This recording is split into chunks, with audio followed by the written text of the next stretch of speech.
Hello, everyone, and thank you for joining us for this episode of Threat Talk. I'm your host, Bob Hansmann, and today we're going to continue a discussion that we had in our last episode about a recent Forrester Research report entitled 2020 Visibility Clarifies Network Security. And it focuses on a blind spot that a lot of organizations today have because our networks are supporting a lot more devices than they are users.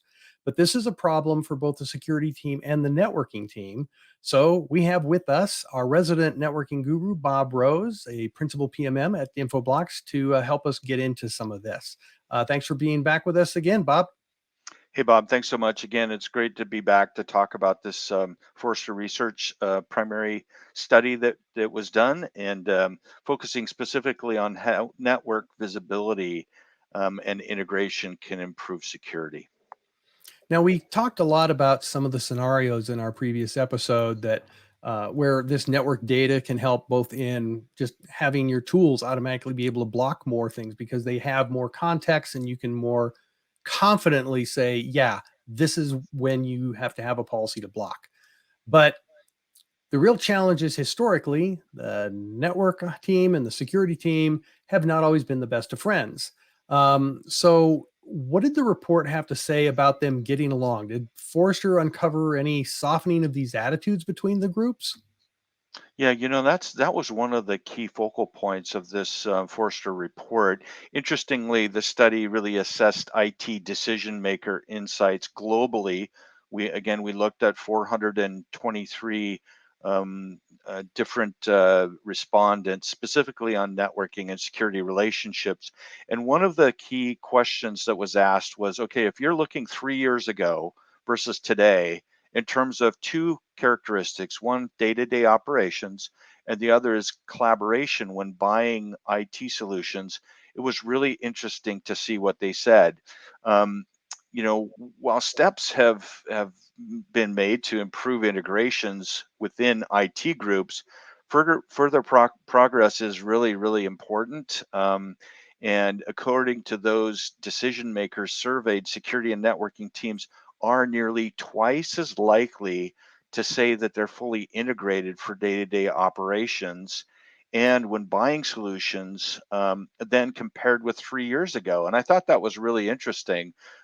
In fact, however, there's still room to grow.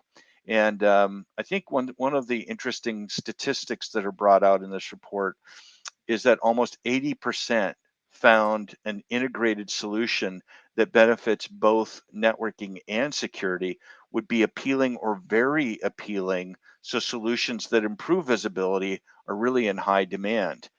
That being said, about three quarters still recognize that there's a struggle with siloed teams. So it's kind of like they're saying, yeah, we're doing better, but we still have a struggle. And I think if continued improvements in integration aren't made, organizations really won't have the cross-functional team visibility that they need to protect their organizations, especially against increasingly complex attacks. And we're seeing that all the time.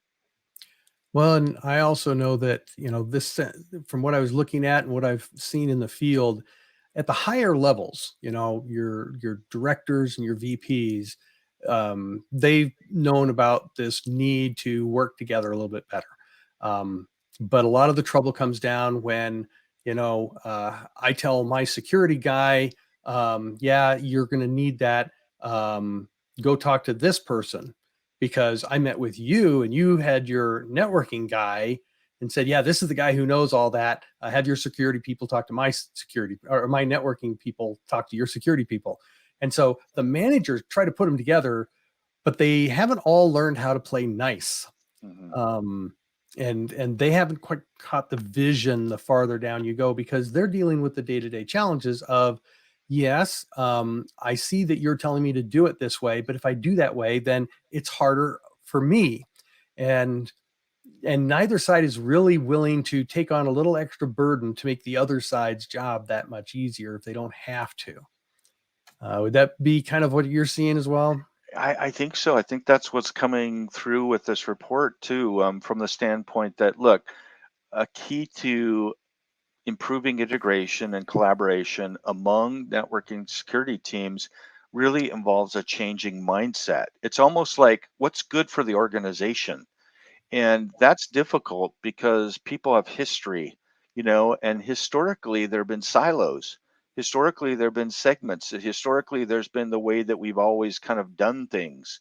But again, if we focus on kind of the bigger organizational impact, um, and the fact that we're under attack all the time, it's really important to improve device discovery, issue detection, visibility and performance. And in fact, it was interesting. One of the statistics, Bob, that came out of this Forrester report was 61% of the IT decision makers are actually investing in discovery. Now, that's kind of interesting because, discovery involves a lot of the core DDI type data that we've been talking about. And if you can find solutions that benefit both networking and security, it helps to reduce costs. In fact, about 81% of the people that were surveyed believe that network visibility actually raises security capabilities and response. So there's some incentive there for networking teams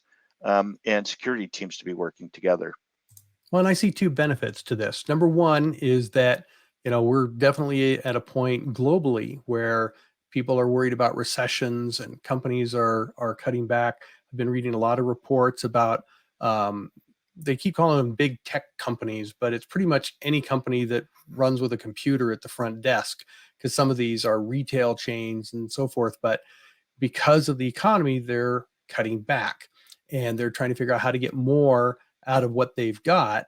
And this sounds like a great way that, number one, not only getting more out of it, but it sounds like a single investment can provide value to both departments, both security and networking.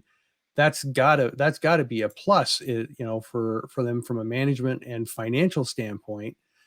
And on top of that, what you and I were talking about, not just in this previous episode, but when we talked about 6 7 months ago, we were talking about how it can be all automated, so that they only have to put up with each other, even if the feelings are there, long enough to get it installed, agree on the APIs and the data sharing and how they do it. And then after that, it's all automatic. The security team just automatically gets the data they need. The networking team they don't get email responses. They don't get service tickets from security saying, hey, I need access to this file, because it can all be set up in advance and be automated so that they get the money savings. The personnel, will make a little progress, but it's not going to be a people heavy process, which I think you mentioned in the previous episode that you can't keep throwing people at problems. We've got to simplify this. So, but I'm mentioning the integration of tools. Um, Sometimes that's a good thing. Sometimes it's a bad thing, isn't it? Well, absolutely. It's interesting that one of the respondents that were interviewed in this Forrester report was a senior IT infrastructure and cybersecurity director at a major league sports franchise. And one of the things that he said is, hey, look, cybersecurity is a daily, almost an hourly challenge. And that is, it seems so obvious, but it comes down to the integration of teams and tools and processes and workflows are really so essential for visibility. And the decision makers have to have clear visibility into what's on the network, not only in terms of protecting the data, but also, depending on which vertical it is, to meet regulatory requirements. And one of the other things that came up in this report, Bob, that was very interesting is that digital initiatives can actually create barriers to networking and security integration, especially in the area of high technology costs.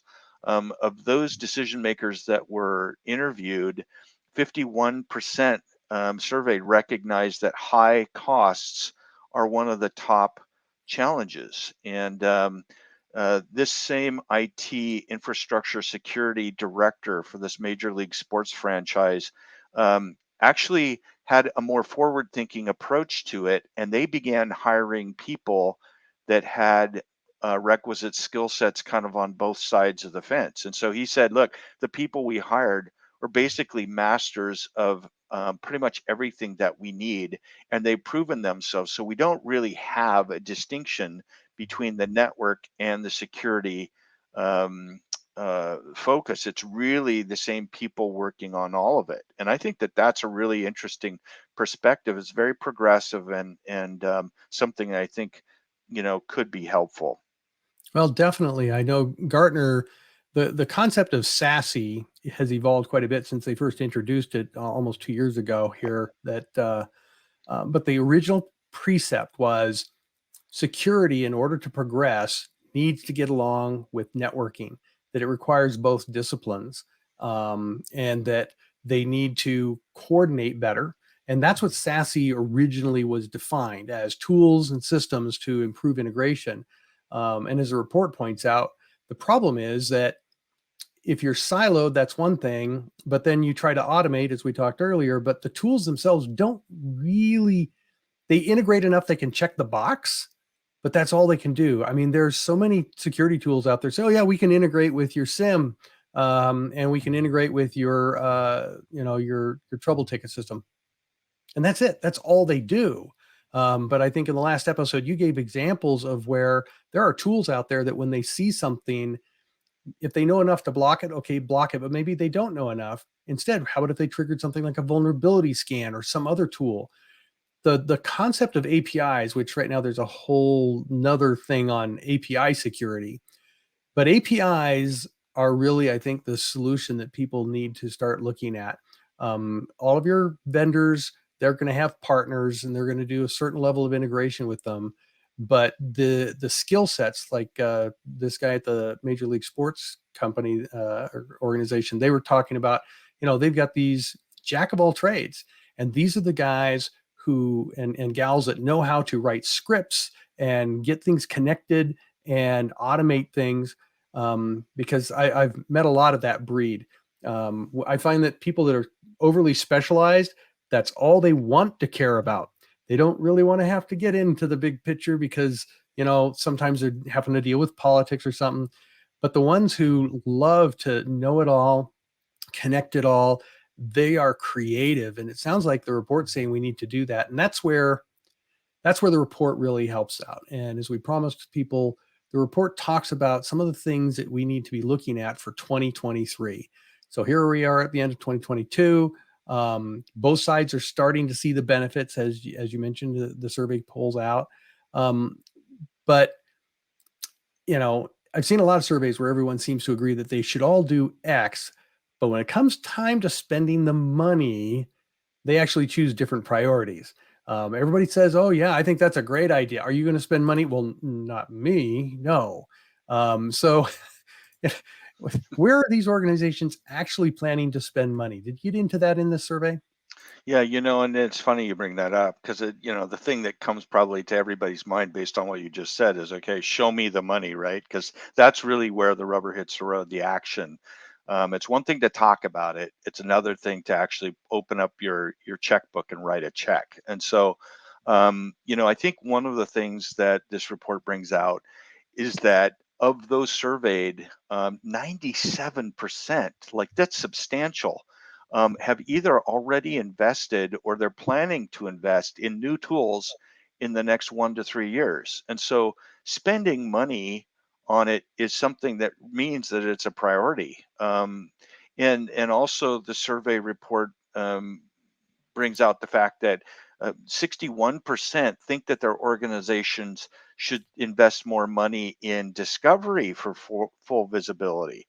And I think that that's interesting. The report touched on a number of investments specifically as you look toward 2023, and the study found that more are investing in cloud platforms. 73% that were surveyed are investing in cloud. Another 64% are investing in software as a service applications. And what was really interesting to me was 62% were looking at IoT. We talked about IoT in our last session together.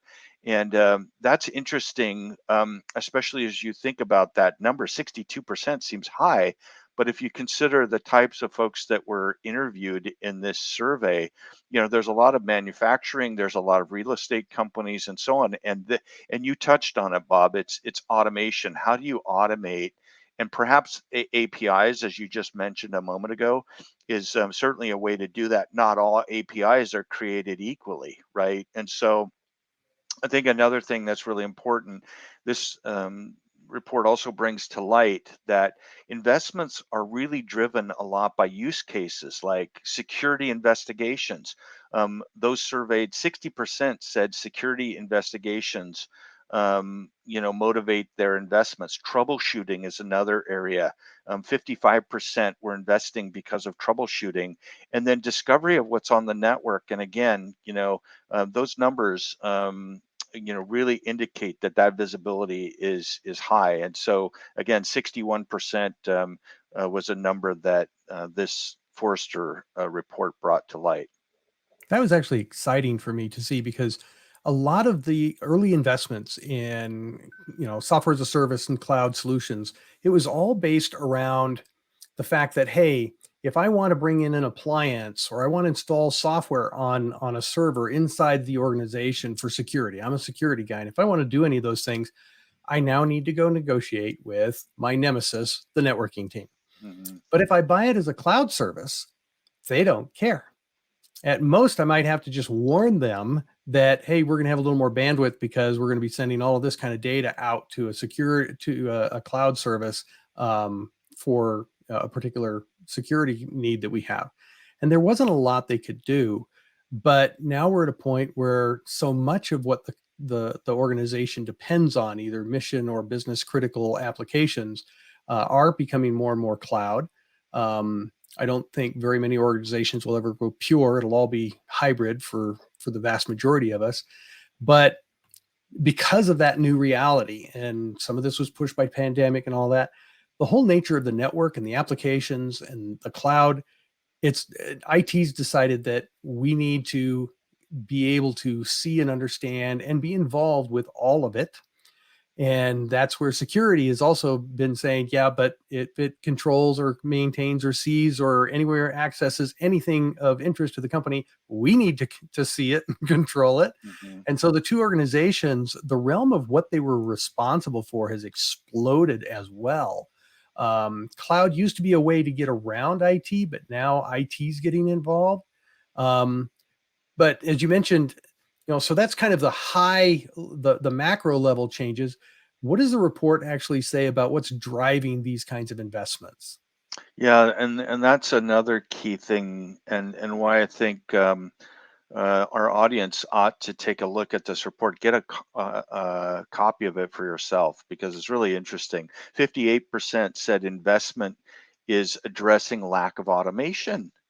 And Hmm. you think about that, and it's like depending on which organization, which vertical, you would think automation is just a no-brainer. But looking at that, that is a key driving factor of investment. 54% say spending to eliminate siloed tools and technologies. And I think it's what you were talking about earlier, and how they're starting to kind of see the light. The networking teams are starting to see the light together with the security teams, and how do we eliminate those silos? About half, 50% say investment is targeted toward lack of skilled workers. And I think that's interesting, bringing those skill sets up and finding the right people that you need. And again, we referenced this sports franchise that said, hey, look, we're out trying to find people that can kind of do both things. And that was really important. And then, of course, another key visibility uh, uh, investment is, look, I can't see enough. I can't see enough on my network. Nearly 47% said, look, we've got to invest to raise our level of visibility because it's just not there. Yeah, that's again almost half. And I do want to point out that the way they talk about automation in the report, we're not just talking about SOARs. A lot of people, when they hear that word automation, think, so I got to buy a SOAR is what you're telling me. No.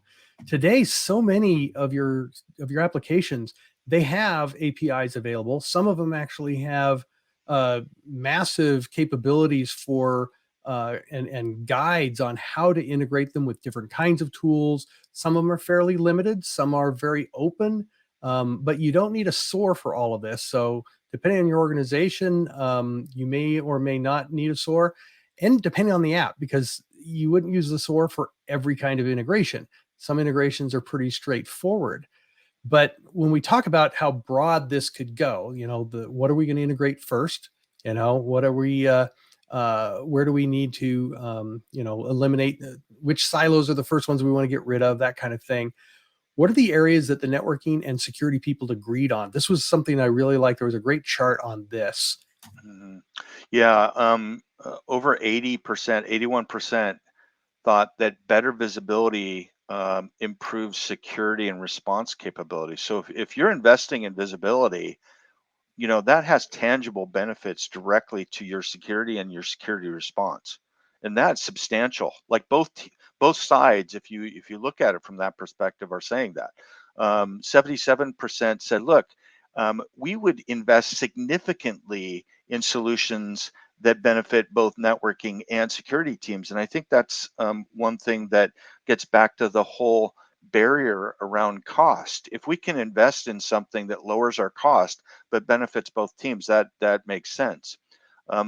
Another key statistic was 77% said a modernized infrastructure can help drive costs down because it supports that keyword again, security automation.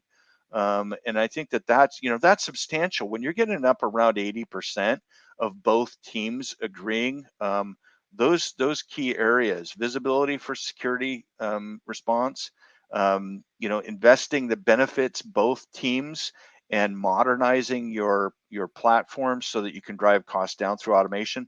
Those are key things. I think another thing, Bob, that came up in this report that was really interesting was the focus on IPAM data. You and I have talked about IPAM data, right, quite a bit in the past. And 74% said IPAM data helps them identify threats. About 58% said that it helps pinpoint device location. 54% said it improves visibility into operating systems, firmware, and other device data. But interestingly, and you and I both know this, IPAM data can do all of those things. So it seems like there's an opportunity perhaps for some growth in awareness and how IPAM data, that rich IPAM data, can actually be used for security. Oh yeah, particularly for things like just identifying vulnerabilities. I mean, there's always like the vulnerability of the day coming up, and it used to be we had like weekly updates from different platforms saying, "Hey, here's a patch for our current vulnerabilities." I can't remember how long it's been since I got one that says, "Here's a bunch of vulnerabilities. None of them are really being used in the wild, but you might want to get this." It's like now they're always coming out saying, "Hey, here's a patch. It covers 42 different vulnerabilities. 6 of these are being exploited right now as we speak. So you better get on it quick." Mhm. And all of this is in IPAM. You're right. IPAM is the repository. I'm oversimplifying its function, but from security, it's almost like the IPAM is the bridge between the networking and the security for an awful lot of what you need to do. Mhm. Events and things like that, there's still some more integration at the DNS, DHCP level, but IPAM, boy, for an analyst, just being able to have the networking team gathering the right kind of data, because if the data is not going in, you're not going to be able to get it out. Yeah, IPAM is very overlooked. Um, but I'm looking at our time here, and unfortunately, we are running late again. Surprise! So how Nice. much? But you've already made the pitch, and I want to remind everybody. I also agree. Get this report. There are so many charts and graphs with long explanations, including recommendations for each of these sections. It's fairly heavily on digital investments, visibility, and tech tools. I know you had one stat showing that 81% believe that visibility would improve their security response.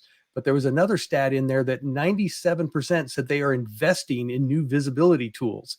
And so visibility is a big thing. I think Forrester named this report appropriately. But real quick, since we're getting down to the wire, can you summarize some of the key types of advice that the report is offering? Any tips that come out of it? Yeah, and we could probably dive into this one for quite a while, but just to summarize quickly, the report really made four key recommendations.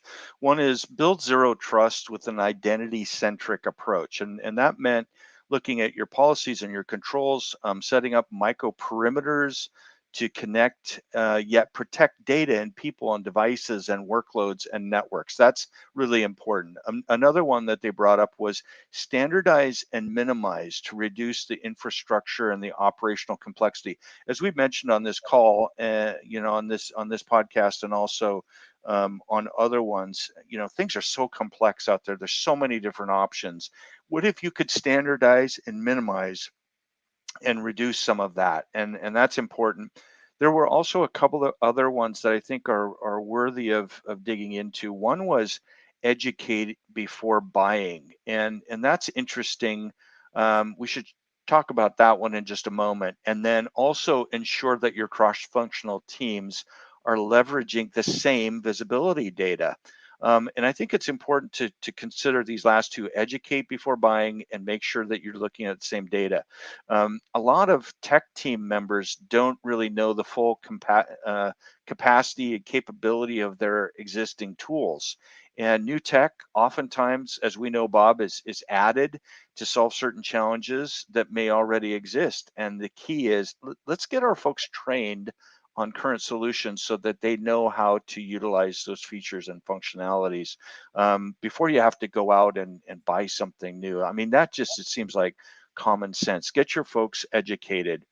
Another one is ensuring that the cross-functional teams are leveraging the same visibility. And so using common tools to reduce errors from visibility deficiencies is really important.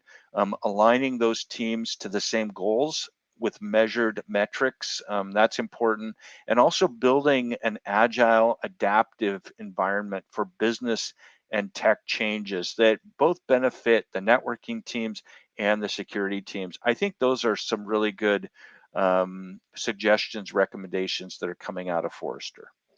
Well, yeah, I particularly like where they start out with zero trust. They talk about identity centric, and then they clarify it is not multi-factor authentication only. It's not knowing who the users are. When they say identity centric, they didn't say user identity centric. They said know what devices are on there, what workloads are on there. Do you even know what data you've stored and where it's at? Zero trust begins with knowing who's connecting and what they're connecting to, and what they're using to connect. So it's all of that together. So I think that's great, and that also goes into the educate before buying, because I think a lot of people, um, they're trying to buy solutions at the moment they have a problem. Hey, that's how the bad guys get in the first place. They make you panic. You're not thinking right. So you click on the link. And yet that seems to be the way we buy security.